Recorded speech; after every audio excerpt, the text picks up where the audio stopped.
For the first time in the 2022 season, the Dallas Cowboys have 40 burgers for everybody as they beat down the Bears 49-29 at AT&T Stadium. 2 straight wins against the NFC North and their 6th win of the campaign, now at 6-2 on the season heading into their bye week. Welcome in to the First Word, presented by Dr. Pepper from the Star in Frisco, here with Nate Newton, Isaiah Stanback, and Barry Church. I'm Kyle Yeomans. Glad you're with us. And it was a game that started early and often for the offense in the end zone. They scored on their first 4 drives, and all of them touchdown drives for the Cowboys early on. And Barry, it was a welcome sight to see this offense finally find a rhythm this year. This offense definitely had a rhythm, and hats goes off to that offensive line. I felt like they did a great job, especially when you talk about the run game. Pollard here, 14 rushes, 131 yards, 3 total touchdowns. I mean, he had a heck of a day out there. And we all knew he had kind of had that juice for the long, explosive runs, but can he do it on an every-down basis? Can he be a 3-down running back? I think he answered a lot of those questions out there. They didn't overload his plate too much. They got the ball to him in a variety of different ways, so hats goes off to that offense, especially that offensive line. They did a heck of a job. Defensively, there was some cracks still when you talk about that rushing attack, because Montgomery, Herbert, and Fields, they were able to run the ball pretty well against this defense. I think they went over 240 yards for the game rushing against this Dallas defense, so they got some holes to pick up. But like always, this defense hustles out there and does their thing.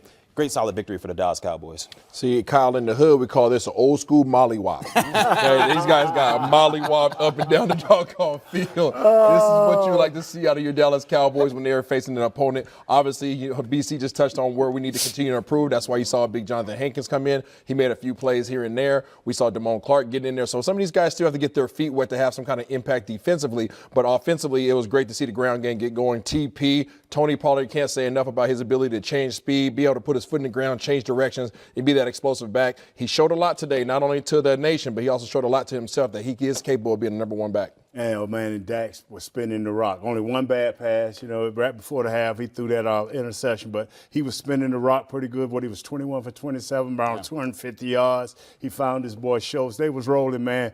TP.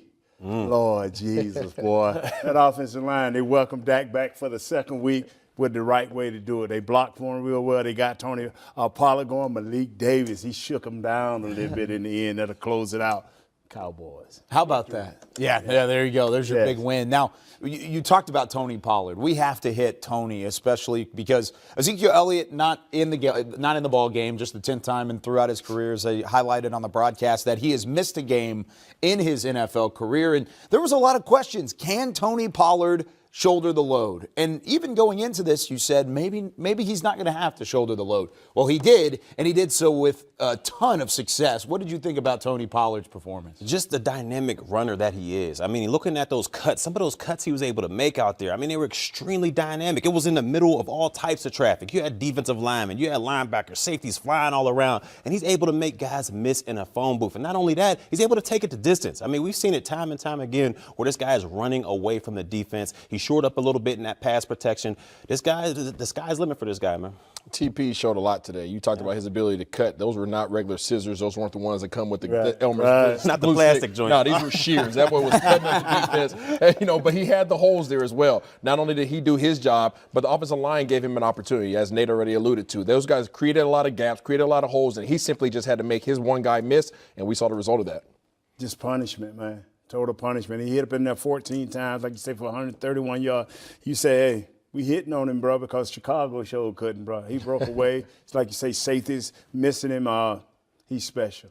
Yeah. He's special. And they kept the numbers right, around 14, 15. That's who he is. Yeah. And they kept him fresh, and they gave him a little bit of Malik Davis and a whole lot of this Tony Pollard. He's real. Even Dak Prescott finishing with a rushing touchdown as well, so he ran it a little bit too in the early parts of the game. And we'll talk plenty on the rest of the post-game coverage about this offense and just how that run set up the pass. And kind of this was the blueprint that the Cowboys offense had finally wanted to see come true. But let's flip to the defensive side of things and talk about what they were able to do, because this is really the first time they've been gashed like this on the ground. I mean, you could maybe go back to that Monday Night Football game against the New York Giants. They did not play well against the run, but on the outside of it that didn't necessarily need to be any better, at least after the game got out of hand in the second half. Yeah, it started to get out of hand, and Chicago, like we knew, they were going to stick to the ground game.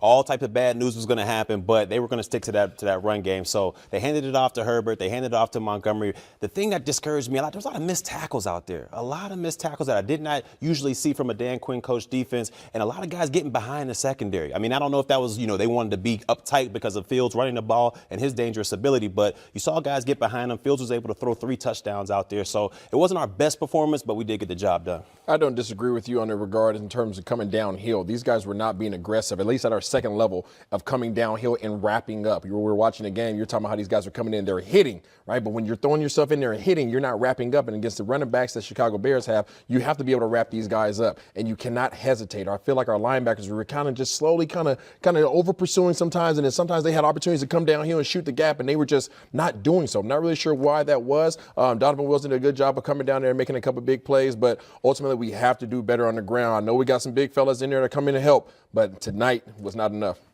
43 running plays. Yeah, it was going to look bad because you only had 126-yard passing by field. They were overplaying things, and they got sucked up a couple times. You got behind. But I looked at this kid last week, and I thought he was making great strides. He still has a long way to go. I mean, he's not as accurate as he need to be. He can't get the ball as deep. A lot of times you were saying during the game, I said, wow, underthrow? That should never happen. You should get the ball out there 43 times, brother. You're going to have a few missed tackles. And one of the big things this season surrounding this Cowboys team is resilience. That's their word. That's what they've used. That's their rally cry throughout 2022. And you can see it across the board just in games like this. You go up big. You're up 28-7 early on. Everything's firing on all cylinders. And then a couple mistakes toward the end of the half, a touchdown at the start of the third quarter. And all of a sudden, it's a 5-point game. It's 28-23. Here come the Bears. But then what happened? Dallas responded. That was one of the most encouraging things to me. Did you see that response? And when something happens like that in a locker room, how much does that galvanize the guys around you? Without a doubt, it gets you pumped up and it gets you going in the right direction. But I love what Dan Quinn's able to do with his defense as far as adjustments. I mean, we were talking about it during the game out there, but he might be one of the best coaches in coming out in second half adjustments. That runner was gashing us early and often, but the second half they were able to contain it slightly, and then the lead kind of ballooned and they started going after these guys. But to me, I love his adjustments and the resilience of this team. It's outstanding. Yeah, the game should not have been as close as it was earlier on, right? Mm-hmm. And I know Nate was over here about the flip tables because what we saw last week when Kellen Moore sent the team out there for the fourth down conversion, right? The fourth down opportunity, and then what happened? Mike McCarthy called a timeout, said, no, young fella, come back here. Let's go ahead and get the ball off, right? Kick a field goal. We did not see that today from Mike McCarthy. Kellen Moore went out there, was a little bit overly aggressive with Dak Prescott, and that's when you saw that interception that kept the game kind of close at that point in time, and it forced the defense to have to step up and start making some plays and create some disparity in terms of the score.